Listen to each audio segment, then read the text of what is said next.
Generational conversation. You guys will be discussing different things. From timeless values to modern ideas, from lessons of the past to solutions for the future. Transgenerational conversation. Real voices, real issues, real change. Join the conversation this Thursday at 7:30 p.m. live from Kenya Methodist University, Nairobi Town campus. Let's ignite dialogue and shape Kenya's tomorrow. Only on KBC Channel 1 in conjunction with NCIC, Korea International Cooperation Agency, and UNDP. At the heart of Kenya's transport infrastructure is the Mechanical and Transport Directorate, MTD, under the Ministry of Roads and Transport. We oversee a network of services spread across 24 strategic regions, ensuring efficiency in plant and transport services nationwide, from road construction and maintenance to the provision of specialized equipment to manufacturing services. We support infrastructural development across the country. We carry out inspection and valuation of government vehicles, plant and equipment in view of pre-delivery, repair and maintenance and disposal. We also inspect second-hand imported motor vehicles for roadworthiness as per KEBS KS 1515 and conduct occupational tests for drivers and operators. For more information, visit mtd.go.ke or call 0718-976-445. The Mechanical and Transport Directorate, Quality Mechanical and Plant Services.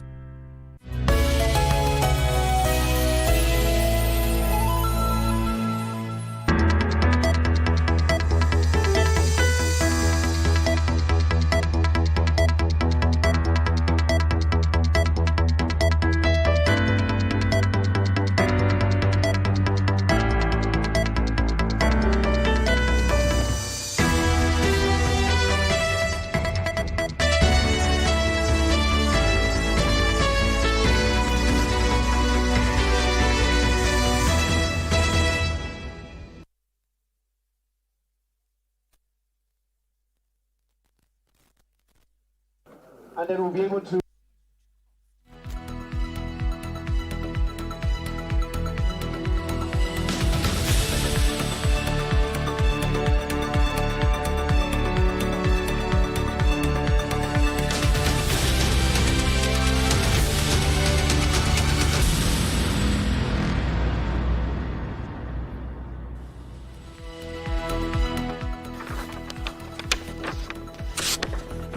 Good evening and welcome to Sunday Express. What you've just seen on screen is the blood moon. Of course, it's a phenomenon that is being showcased across the world.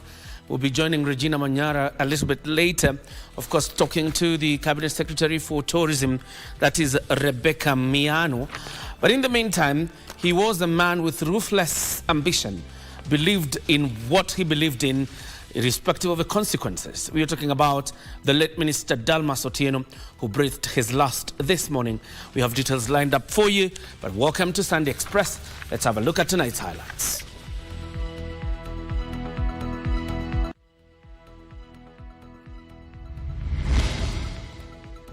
The end of an era.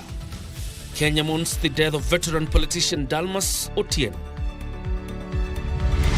Uchaguzi unakuja ni uchaguzi wa ukombozi, sio vile watu wanasema the 6th president or the 10th president, vice president.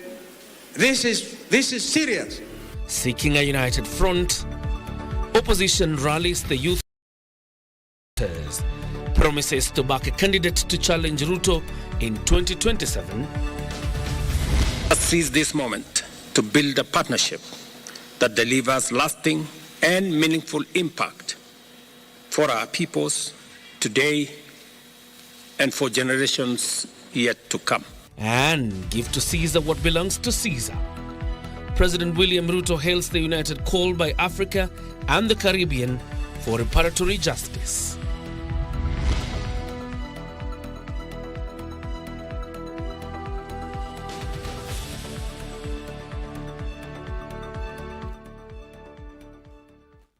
Welcome to the broadcast. Let's begin with that story. And former Cabinet Minister and Rongo Member of Parliament, Dalmas Otieno, passed on this morning at his home in Nairobi. The 80-year-old former legislator was found unresponsive and then pronounced dead by medics called to attend to him. Dalmas, who was managing health complications, is remembered for his immense contribution to the nation, peace efforts and mentorship of generations of leaders. At the home of the late Dalmas Otieno in Kileleshwa, Nairobi, family, close friends and leaders gathered in shock and grief following news of his sudden death. Was resting in the morning and then he did get up. He was unresponsive. So we got information that he was not coming downstairs from his bedroom. And therefore it prompted my brothers to intervene and find out what happened. But when they got to him, he was not responding, he had no pulse. So when the ambulance came, they declared him dead. His family says Dalmas was coping with a medical complication.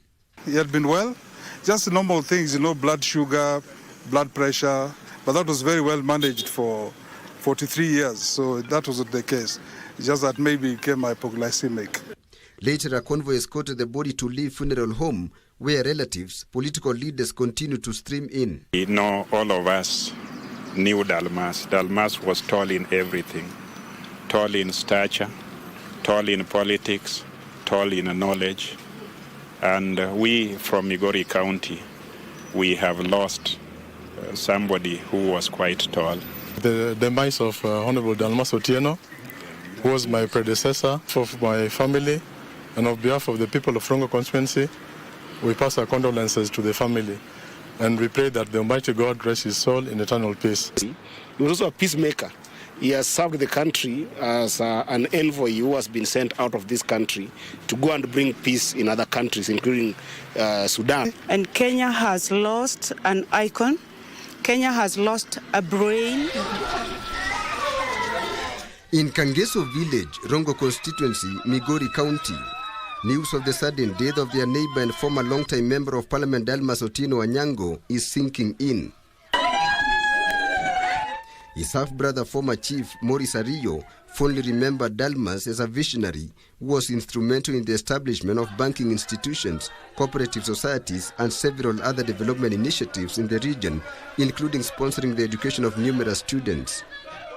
Dalmas has also brought to us Rongo University here, which people were just dreaming, could it be?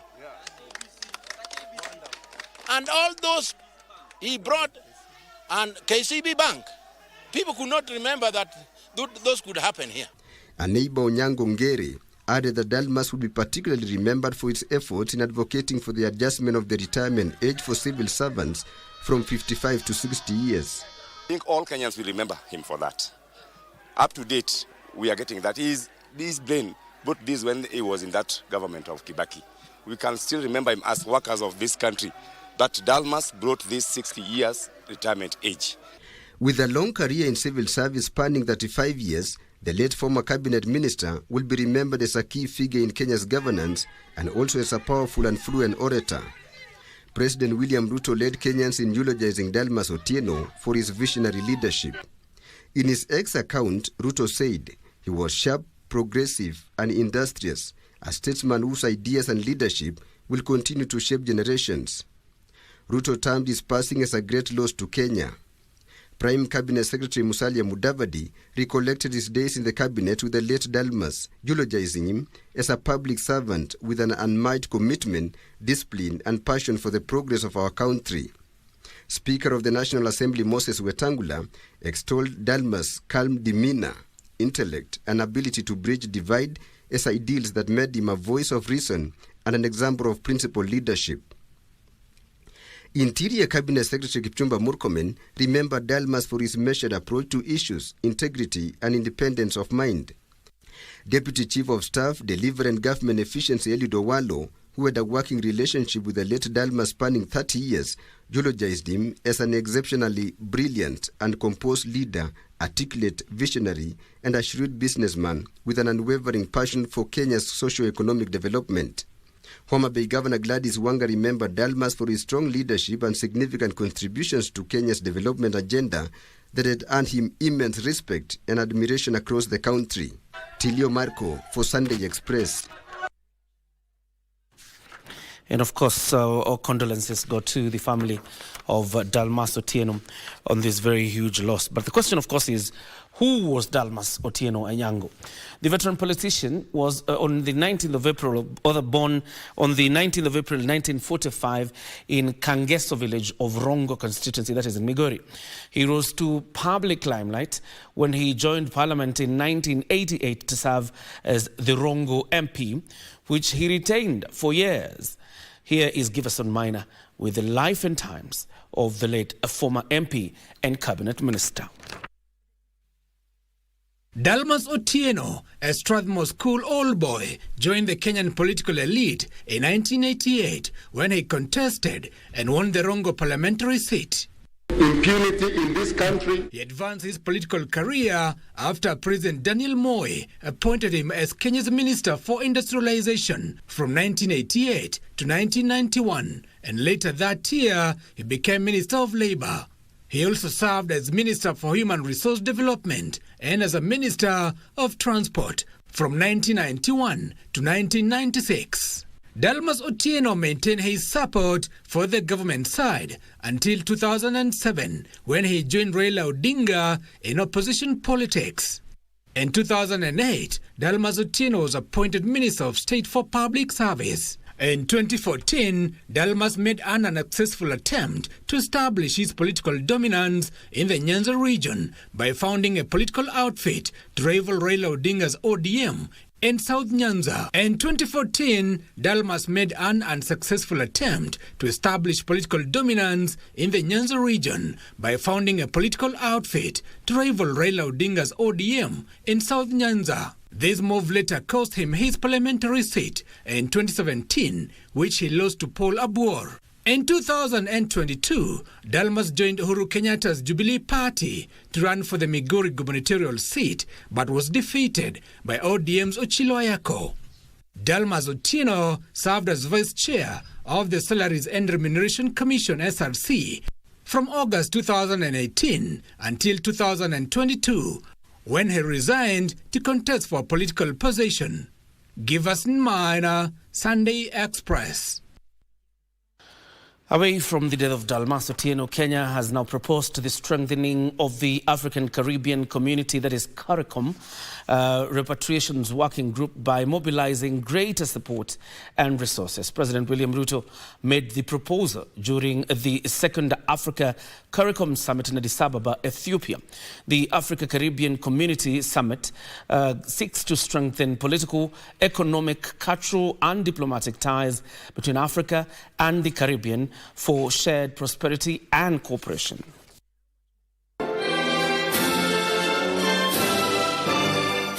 During the second Africa-Caricom Summit held in Addis Ababa, Ethiopia, President William Ruto hailed the united call by Africa and the Caribbean for reparatory justice as the right step in restoring dignity, honor, resilience and correcting the injustices of history. He called upon the United Nations to recognize reparatory justice, take action to address unfair debt and commit to long-lasting change. Let us seize this moment to build a partnership that delivers lasting and meaningful impact for our peoples today and for generations yet to come. Let us free ourselves from the language of charity, of recovery, of being called developing. Let us instead rise into something new and ours, where the waters that once divide us now unite us in dignity and prosperity. Other leaders present urged the continent and the Caribbean to speak as one in championing their collective aspirations. The African Union stands proudly and firmly with our Caribbean brothers and sisters in every step towards reparatory justice and true liberation. This gathering is a tangible manifestation of our commitment to bridge the divide. Indeed, we are not merely building a partnership, we are reaffirming a familial bond.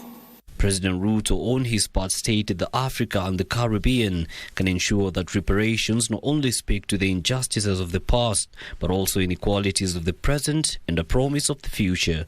Common framework must be reformed to deliver real relief, not merely more processes. As it is now, it is an engagement of a never-ending process network that by the time it comes to fruition, most countries will have already undergone significant distress. The second Africa-Caricom Summit precedes the Africa Climate Summit, which seeks to accelerate African-led adaptation, mitigation and green growth, as well as address climate financing challenges. Kenya hosted the inaugural ICS in September 2023. Yusufar reporting for Sunday Express. Well, time for us now to take our first breather on Sunday Express. When we come back, we are going to see the bloody moon. Literally, the bloody moon. Regina Manyara will be joining us in a short while, so don't go too far.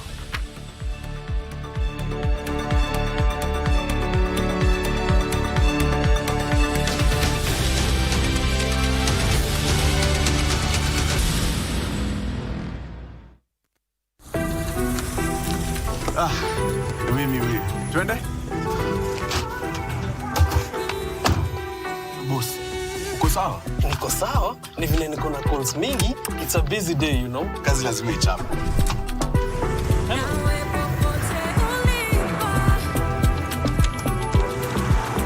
By the way, nice background.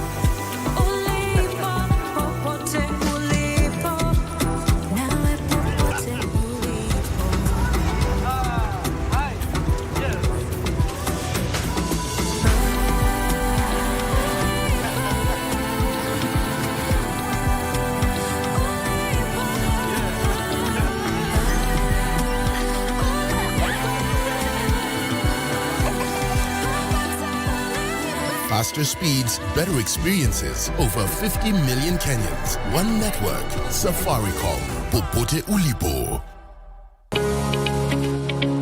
Attention all journalists in Kenya. The Media Council of Kenya, MCK, is calling you to apply or renew your 2025 press card now. It's fast and easy. Just log on to your online portal at www.mediacouncil.or.ke. For more information, email us at accreditation@mediacouncil.or.ke or call 0110-131-447 or visit us at Britam Center, Nairobi, or our Mombasa, Meru, Nakuru, and Kisumu offices.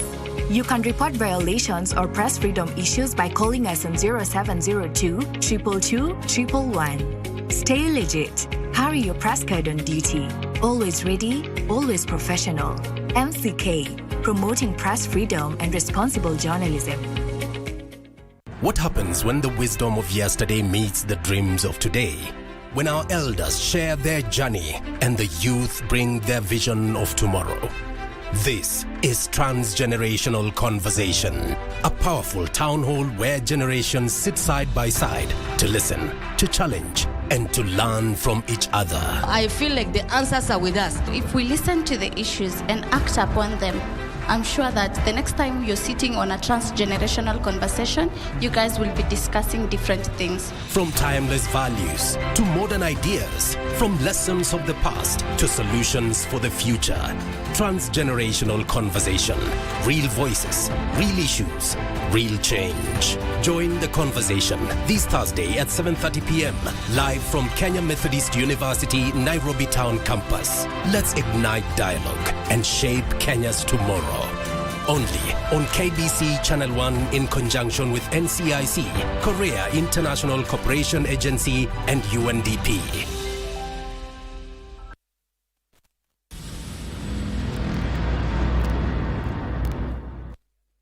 Welcome back. You're watching Sunday Express.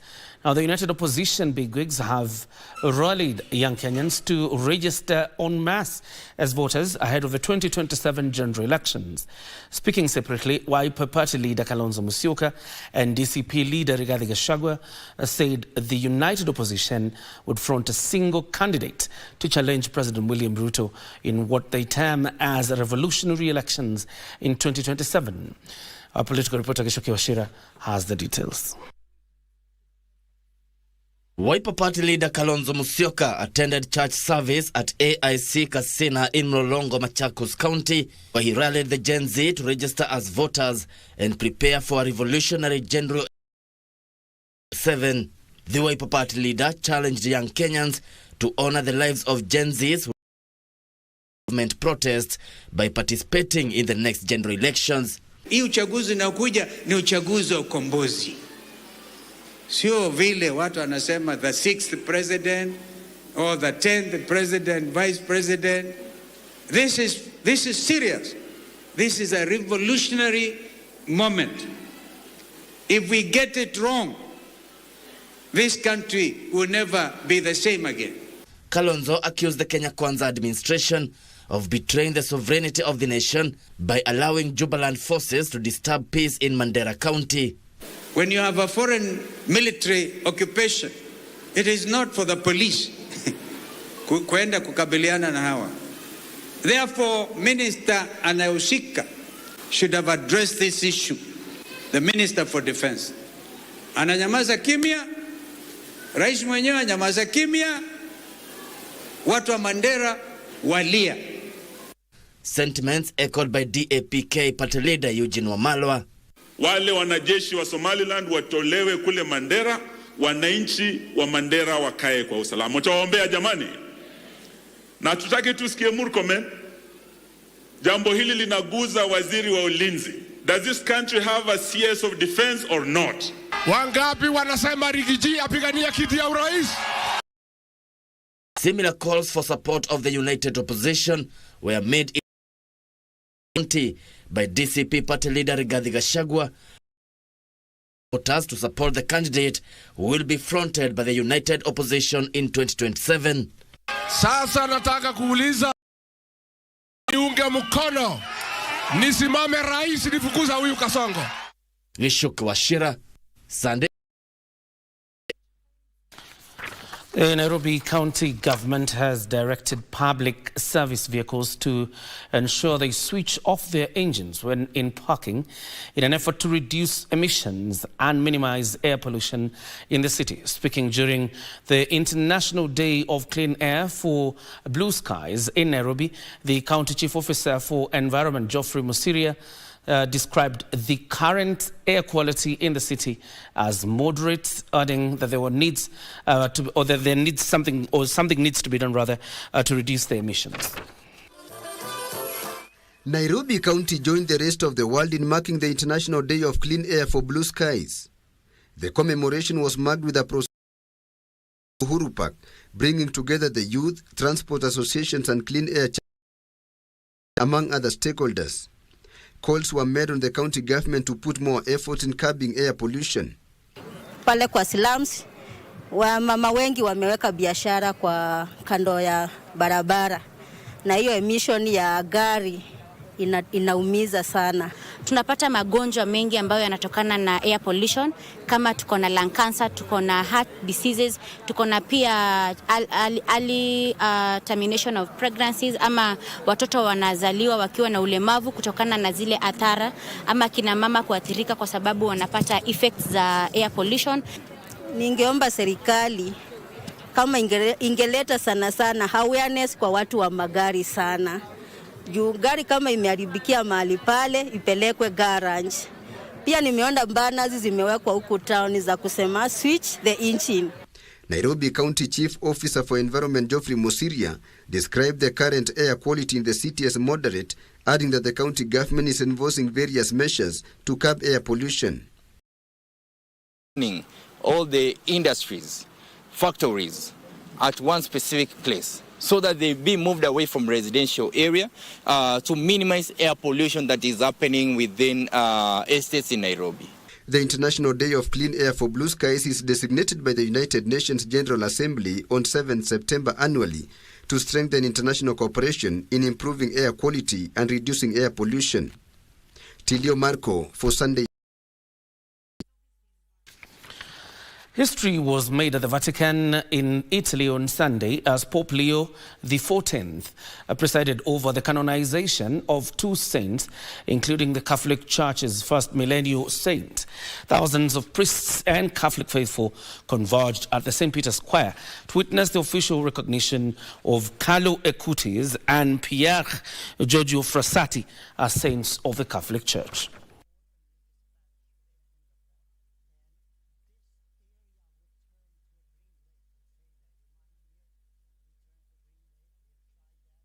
Looks like we have a hitch in that story. We'll be telling you about it in a little while. But journalists in Garissa and the larger northeastern region have been challenged to remain steadfast in highlighting human rights violations in the region. Meanwhile, 3 family members who perished at a fire, or rather in a fire in Mathare North, that is in Nairobi, have been laid to rest in Kitui County. Lynette Mwanchiro, the Deputy Director at the Kenya National Commission on Human Rights, noted the important role played by journalists in bringing out stories that might have otherwise remained hidden. We are talking about cases of abductions and enforced disappearances. So the Commission has moved the court for appropriate redress in line with our mandate under Article 59(2) of the Constitution. In Kitui County, a man and his 2 children who succumbed to severe burns after a blaze gutted their house in Jangwani, area of Mathare North, have been laid to rest. Na nikaongea na marafiki zangu katika bunge la Senate. Tusaidiane nao, tufariji familia. And in Nairobi County, Nakada has seized more than 1,000 liters of changa in a major crackdown in Kawangware.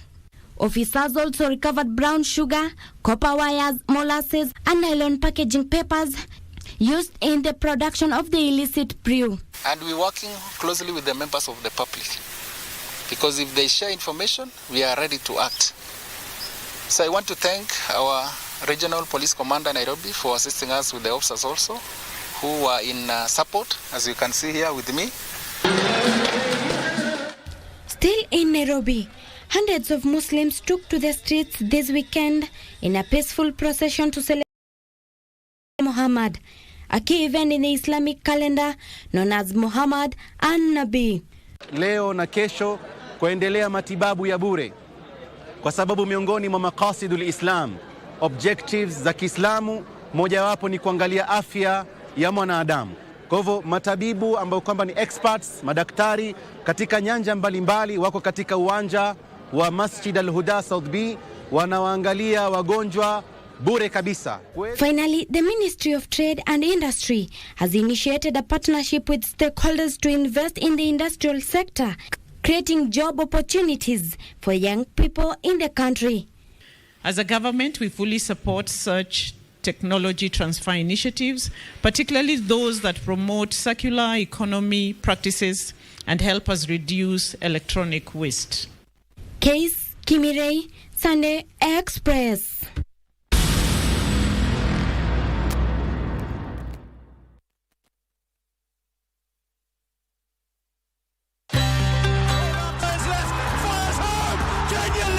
During this 2024 Chan moment, every glass of milk tells a story of care, quality, and goodness from the farm to your table. At the Kenya Dairy Board, we ensure that every drop you drink is fresh, safe, and wholesome from licensed dairy business operators you can trust. Milk is nature's pure gift, packed with calcium for strong bones, protein for growth, and vitamins to keep you healthy and active. Always look for dairy products permitted by the Kenya Dairy Board, KDB, your guarantee for safe and quality milk and dairy products. From our children to our adults, from breakfast to bedtime, the goodness of milk powers every moment. The Kenya Dairy Board, world-class dairy regulator committed to quality, safety, and national pride. A grown woman who we took abroad to study, then she decides to get a baby and keep it a secret for God knows how long. Don't owe you any explanation. Are you Chris? Unajua mimi ni nani? If you don't let me go right now, my friend, you are in trouble. You need to come back. I feel like something bad is going to happen. Itisha alafu nilalishwe chini, wacha ikae. I want to go home. You don't get it. You don't get it. I don't trust her one bit. Lucky, right? Relax.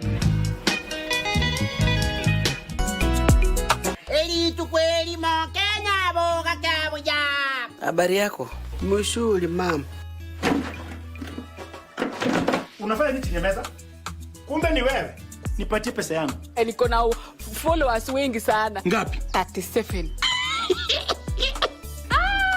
Watu pati imeanza.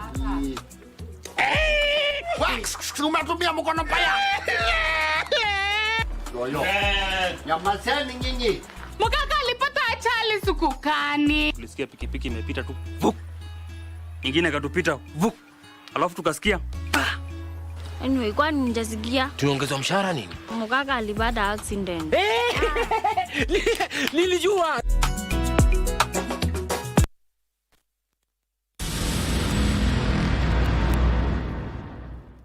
Welcome back. You're watching the Sunday Express. Now, Meru County is wooing investors to shore up the capacity of its recreational facilities and infrastructure amid intensified marketing campaigns of its vast tourist attractions. This is part of a 5-day Magical Kenya Trails mountain edition that has exposed hidden gems within the region with the potential to attract travelers keen on adventure, wellness and immersive activities, including hiking and cycling in the wild. Here is Regina Manyara with details. This is Meru County, coined the land of plenty and renowned for agriculture and trade.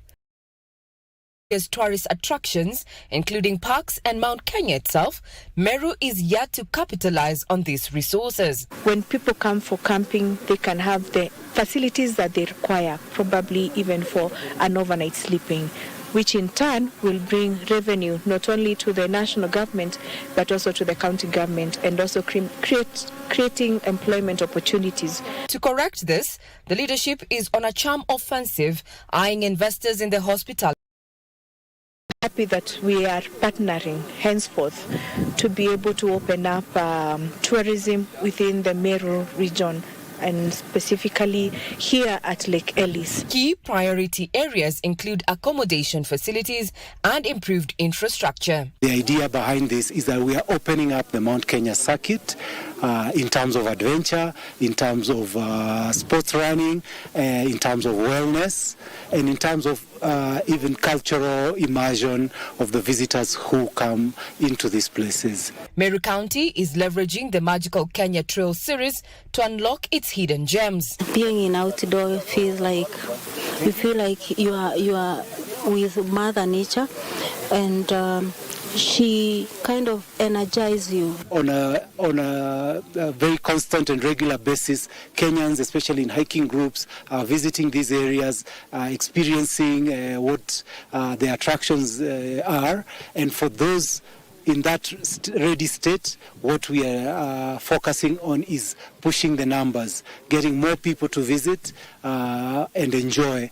Marketing agency Kenya Tourism Board will be partnering with various counties in efforts to highlight unconventional attractions and diversify the country away from the beach and safari products. I'm Regina Manyara reporting from Lake Ellis at the foot of Mount Kenya, placed at 3,455 meters above sea level.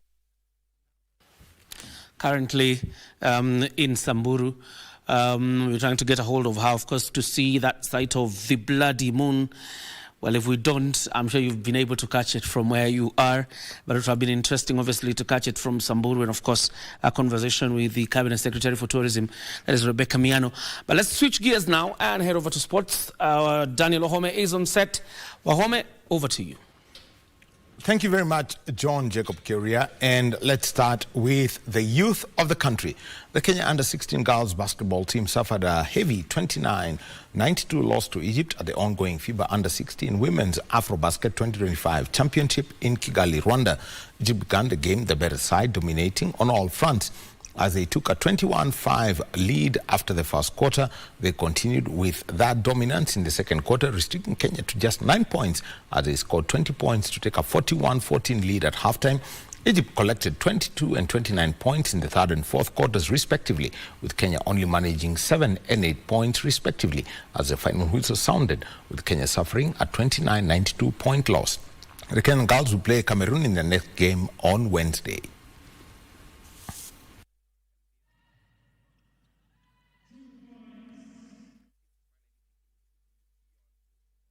And Uganda's Kampala Queens registered their first win in the ongoing Sekafa Cup Women's Champions League qualifiers after ruthlessly hammering debutants and return champions Den SC 7-0 in a match that was played at the Nyayo National Stadium.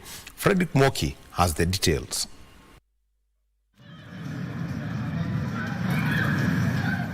After losing by a solitary goal to Kenya Police Bullets in their qualifiers opener, Uganda's Kampala Queens were on top form as they faced Eritrean champions Den SC. The Queens opened the scoring in the 4th minute through Kamiyata Naigaga before adding a second in the 8th minute through Lema Tone. Peace Muduwa scored twice in the 32nd and 46th minute before Lema added another one to make it 6-0 at halftime. Nazola mpira na kokoto tena kubwa kule hatari. Lema angalia hapa, akaunganisha tu, akatulia, akatumia guu lake la kulia na akaweka Ifamoi Kasarani. Aweka kule kubwa, weka kile kitu ndani kabisa, angalau la kutia majozi hapa. During the second half, Zaituna Namaganda scored the 7th goal in the 77th minute. The qualifiers have attracted 9 teams, with the winner securing a ticket to represent Sekafa Zone in the CAF Champions League. Frederick Muki for Sunday Express. Moving on is that all the 9 venues which will be used to host this year's 52 matches of the Africa Cup of Nations are expected to be handed over to the local organizing committee by the end of this month, ahead of the December 21st kickoff. According to the Moroccan Football Federation, the Prince Mouali Abdallah Stadium, the venue for both the opening match and the final, has already been handed over, with the remaining 8 stadiums set to be completed in 3 weeks' time. Dismas Otuke is our man in Morocco. 4 of the 9 venues for the 35th edition of the African Cup of Nations are located in the heart of Rabat city, including the Prince Moulay Abdallah with a capacity of 68,000, the 22,000-seater Moulay Hassan Stadium, Prince Moulay Abdallah Olympic Annex Stadium with a capacity of newly constructed 18,000-seater Al Barid Stadium. Other venues earmarked for the tournament include the Ibn Battuta in Tangier, Agadir's Adrar Stadium, Fez, Marrakesh, and Mohammed V in Casablanca. We have one of the best teams in Africa. We have one of the best teams in the world. The last World Cup, Morocco semi-finalist. With Walid Regragui, have a good team with a lot of good players like Ashraf Hakimi, Yassine Bounou, Brahim Diaz. This is one of the best players in the world. With the strategic positioning, location-wise, with Africa, Europe building that bridge, and with the Middle East building that bridge over, they have all the ingredients with the creativity, the music, the fashion culture, the football culture, the tourism to make this an incredible country for all of those purposes for the World Cup. Besides infrastructure, the Moroccan Football Federation and the local organizing committee are working on collaborating with the media across the globe before and during the tournament to tell the African football stories. It is important to host a lot of media, but also a lot of content creators, because today content creators are part of communication, and this is an initiative that will allow us to have for sure the biggest amount of medias and of content creators in the history of a competition in Africa. As revealed during a one-day Future Media Initiative conference in Rabat, over 200 journalists, influencers and content creators from across the globe will be engaged in the build-up to the tournament.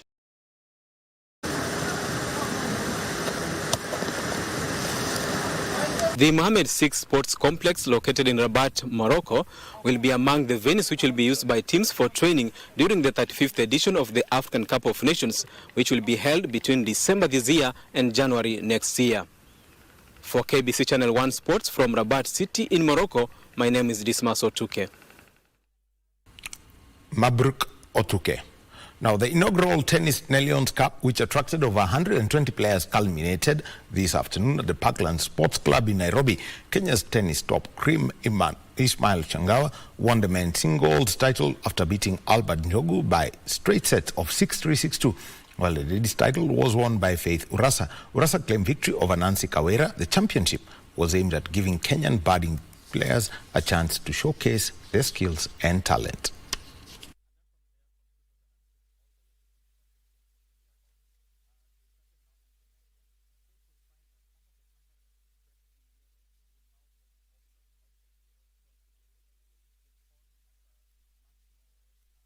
The competition I've been seeing in the last 3 days here, the quality of play, the dedication of the players, the hard work and the effort, the resilience.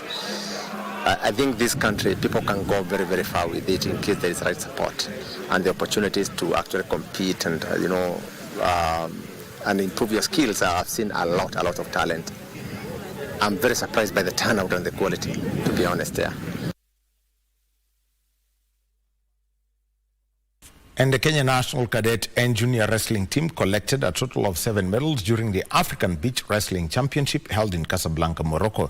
The Kenyan players collected 4 gold, 2 silver and 1 bronze at the continental event.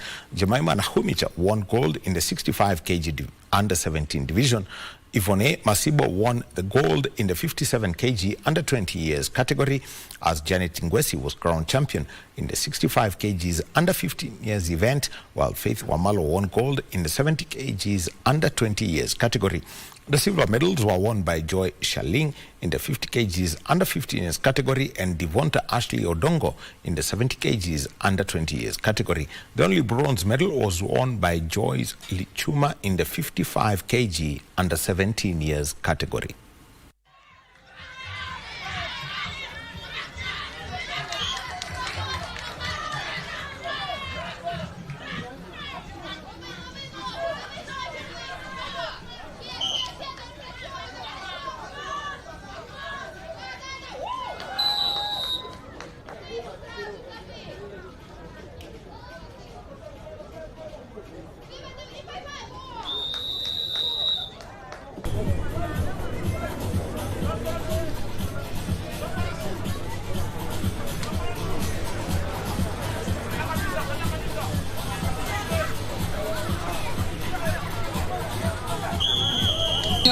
Matayo Mahabila.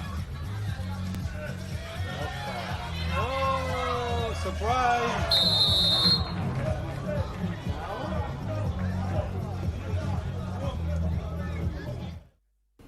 And with that, we take a break. And remember, Futa iko KBC.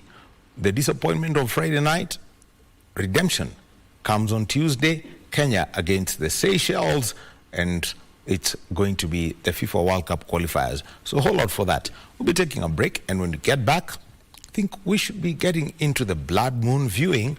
Regina Manyara is in Samburu County and should give us that story.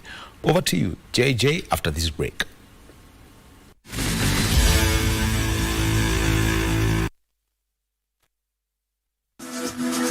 Got the fear of missing out? Want to keep up with all the latest entertainment news and latest celebrity gossip? From the latest rumors to popping events to the newest fashion trends, here is where you get all the tea or juice when it comes to entertainment, and you get it served on time. All that and so much more on Grapevine every single Monday only on KBC Channel 1. Remember, if you did not see it on Grapevine, then it most probably never happened.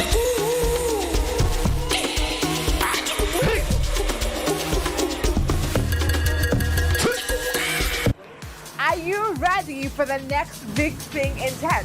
Well, we'll spotlight Kenya's brightest young minds, game-changing startups, and breakthrough technology that are shaping our future.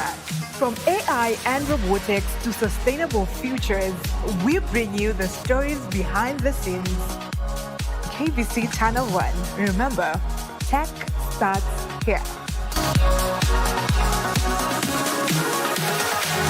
Welcome to the FIFA World Cup 26. Kenya's stars on the football pitch continues to shine brighter. The dedication, the self-belief and enthusiasm across the board is visionary. Join us for the FIFA World Cup 2026 African qualifiers, Group F, from Moi International Sports Center, Kasarani. And exclusive on KBC Channel 1, your true sports partner. Orban turns left, fires home. Kenya lead, building up to half-time.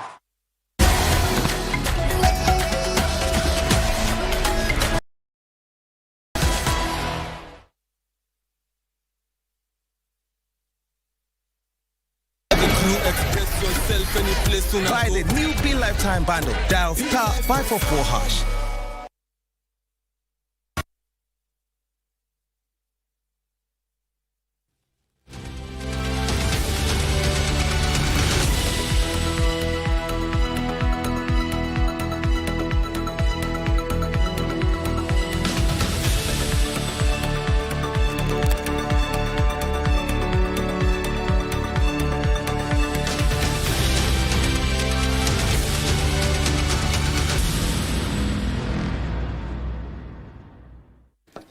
Now, for those of you struggling to sight the blood moon, we have exclusive footage for you.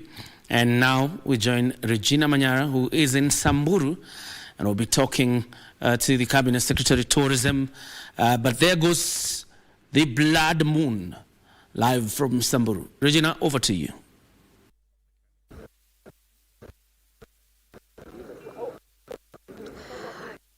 You can see what, as well as adventure, actually.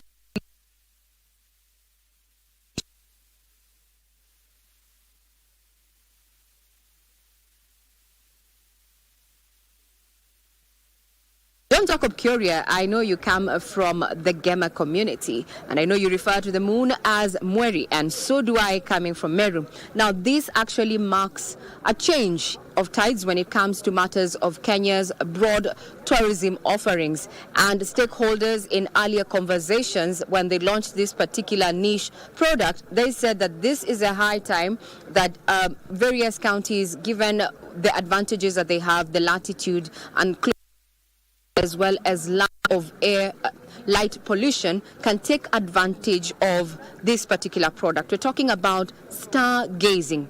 Developed countries and those that have that particular advantage have also launched other products, including stargazing and star bathing. Is it time for Kenya? Well, let's have a listen in to what was said earlier during this particular groundbreaking ceremony that took place at around 5:30 East African time, live from the Sopa Lodge in Samburu County.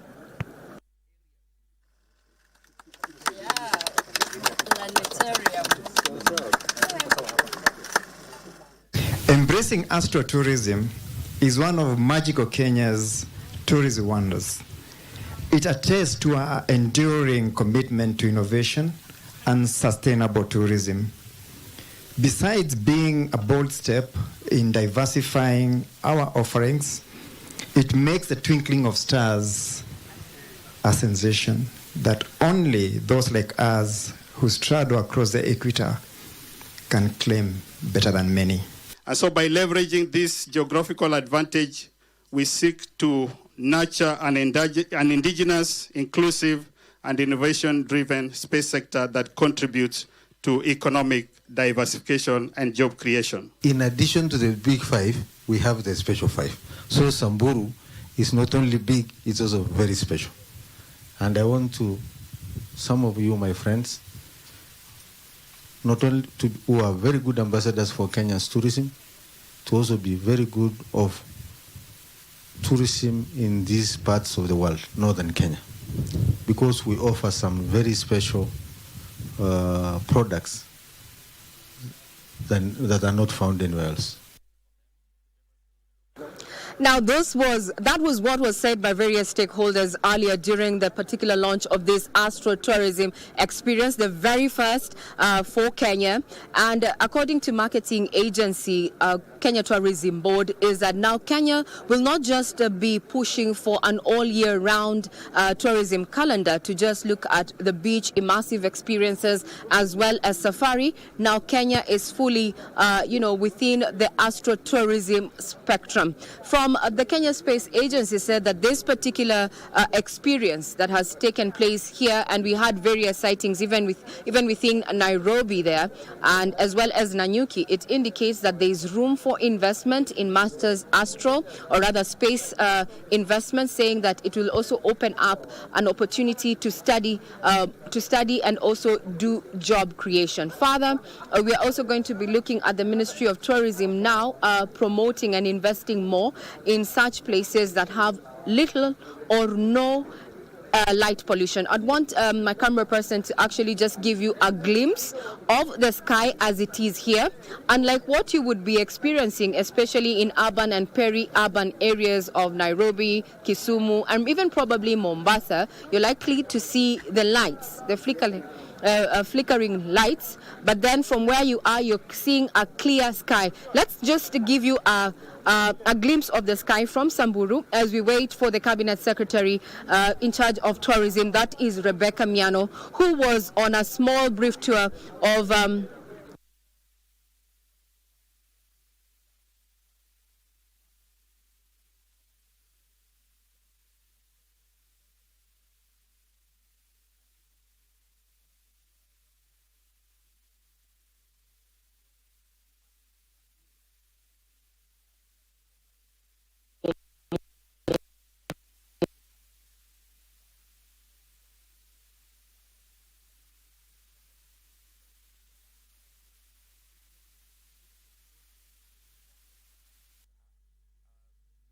There you go, the viewing of the blood moon. We keep losing Regina, obviously, because of the technical hitches with network from Samburu. But of course, we'll be going back to her in a little bit once she has the Cabinet Secretary. Do we have her now? The big is going to tourism.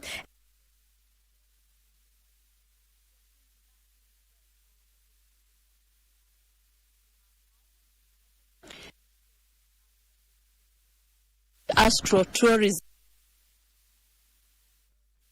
and this on data. The modern traveler has already said they are interested in stargazing,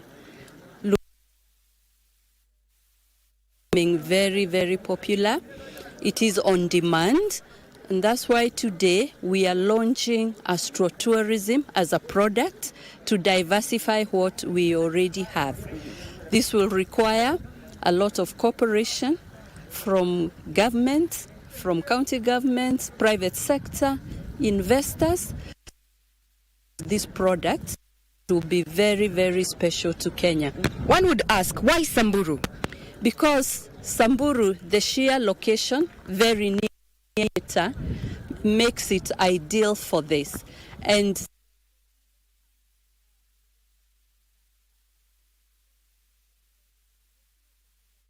they are dark, they are pure, you are able to see a lot, And that's why we are saying Samburu is the best place in the world to look up.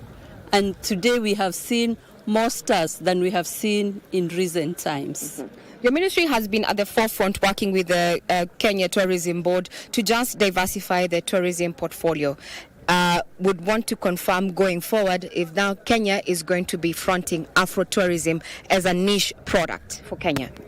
Yes, it is true. For a long time, Kenya has been known as a bush and safari, and those are the signature products that are known. But Kenya has many, many more. We know that the Creator endowed Kenya with a lot of things. The traveler is also looking for immersions that were not there before. And in the diversification, we are having cultural tourism, sports tourism, gastro-tourism. We are now adding astro-tourism and even adventure.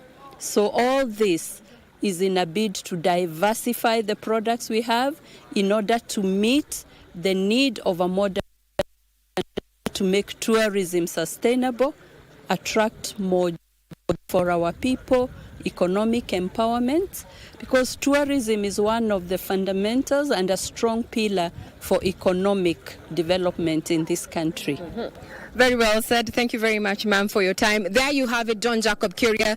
We are live from Samburu County, and where the Ministry of Tourism has been spearheading this very first of a kind, experience in astro-tourism, a confirmation from Cabinet Secretary Rebecca Miano that Kenya is no longer just going to be sitting by and watching this particular niche product that has already made inroads in other countries go by.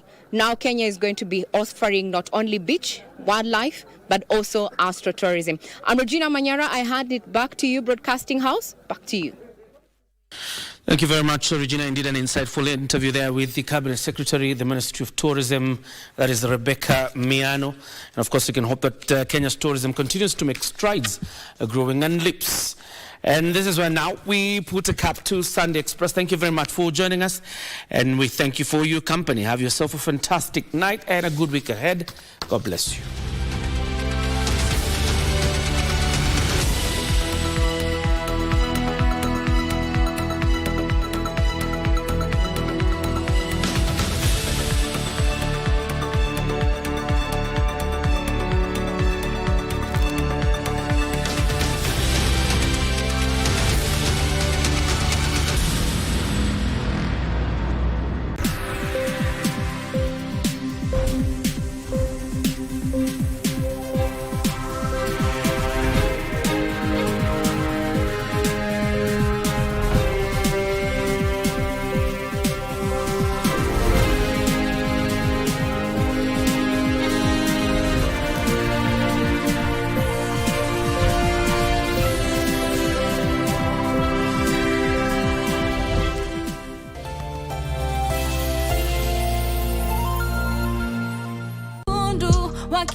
Na leo inaonekana umechangamka. Na pia nimefurahi. Unajua nilikununia nini jana? We, Cindy. Dadi umeiba. Ujalipa. Yo pesa. Masajili atakulipa. Can someone please explain to me what is going on here? Pate pesa zetu bwana. Chombo mengi. Hi Josh. Demrembo kawe afai onekana kingangana na mtungi hapa village. Miss can't complain. Auogopi Mungu, auogopi shetani. Hata nadhani ujiogopi wewe. Nani kama wewe pastor? Sio mambo tulimaliza mwaro. Ni nini mbaya na wewe? Nimeshaongea na huyo mzika. Haiwezi hata kufungua mdomo yake. Wengine Eli tukweli mo Kenya boga kabuja. Habari yako? Mshuli mama. Unafanya nini chini ya meza? Kumbe ni wewe. Nipatie pesa yangu. Niko na followers wengi sana. Ngapi? 37.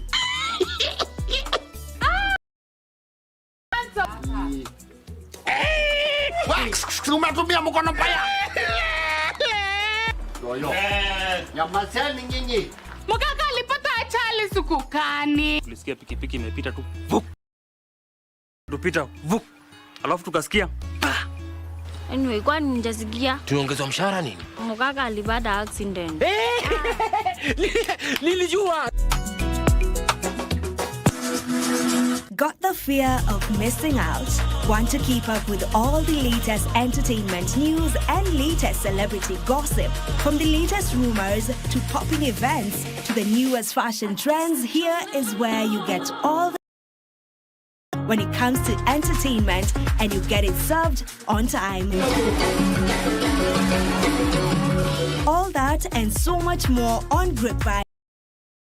Sunday only on KBC Channel 1. Remember, if you did not see it on Grapevine, then it most probably never happened.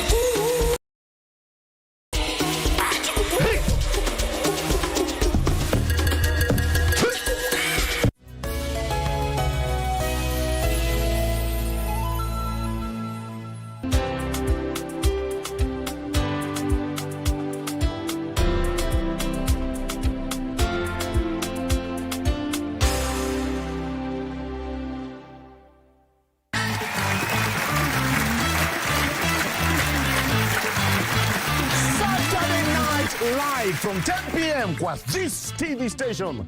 Tuko na wewe. Now this time round is not just about entertainment, gaming. Ni kushinda na zaidi ya yote, tuko hapa kusaidia. Niko na sanduku zako 12. 3 contestants kutoka pembe zote za nchi.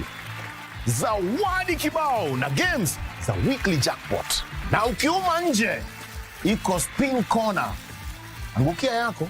Full entertainment na yote na kukuja kwa same station from 10 p.m. ikiwa ni Tushinde Charity Show.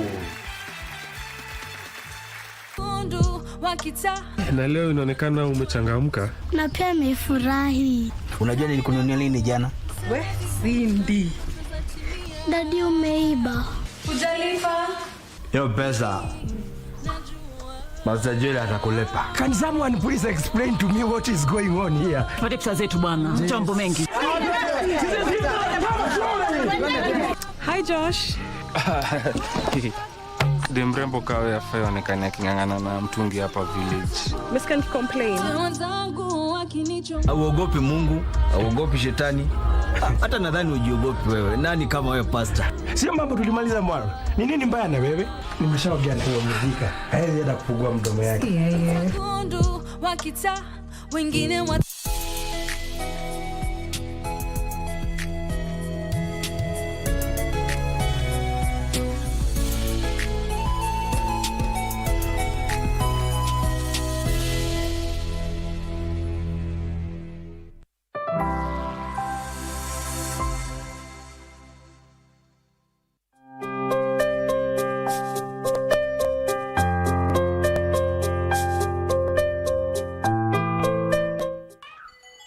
Hello good people, this is Save a Life and my name is Dr. Joseph Moremi. Tunazidi kubadilisha maisha Kenya nzima, from Coast Region, Western, Eastern, Central, Kenya nzima.